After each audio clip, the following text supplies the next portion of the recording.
I'm Stephen Mayne, welcome to the Mayne Report. Now, Melbourne Park is only just getting back to normal after the excitement of the Australian Open. But on Tuesday, February 12, there will be another major event at Melbourne Park, the 2008 AWB AGM. After those $300 million in bribes paid to Saddam Hussein, it's fair to say that AWB have been the bad boys of corporate Australia. But now they're trying to clean up their act, and they deserve our support. I'm talking about a proposed new constitution for AWB, which will clean out the farmers from having control of the boardroom. Earlier this week, on 774 ABC Melbourne, I caught up with the man who's trying to persuade the farmers to adopt a new constitution. The man sitting next to us here, Lindy, is Mr. Gordon Davis, the Managing Director of AWB Limited. The most important thing to remember here is what next Tuesday's vote is not about.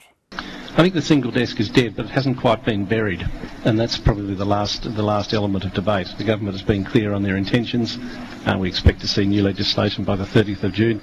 I think it is time to move on, both for the industry and it's clearly time to move on for the company. So I think any uncertainty should be removed. The Minister has made a number of statements saying that that's his intention. And yes, look, I think when this debate first started, some people felt that perhaps they could resurrect the old arguments of the past.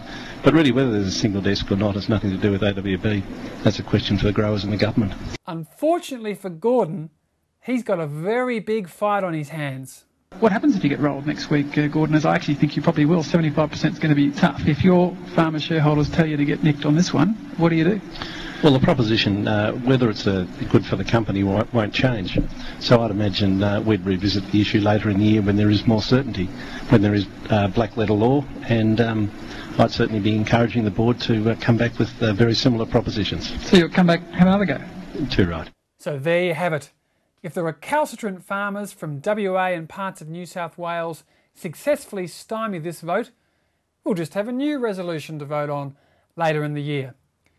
I've got a very simple message to these 18,000 farmers out there. It was your representatives who were asleep on the board when all those bribes were paid to Saddam Hussein. The rules have changed. The government has changed. The new constitution is appropriate for the future. AWB shares have plunged to a record low in recent days on fears that these silly farmers will vote down the new constitution and that the government will come back with even tougher new legislation as a punishment. If you farmers value a dollar, you should get with the program. Vote for new corporate governance and vote farmers out of the AWB boardroom. I'm Stephen Mayne. Just keep doing your best.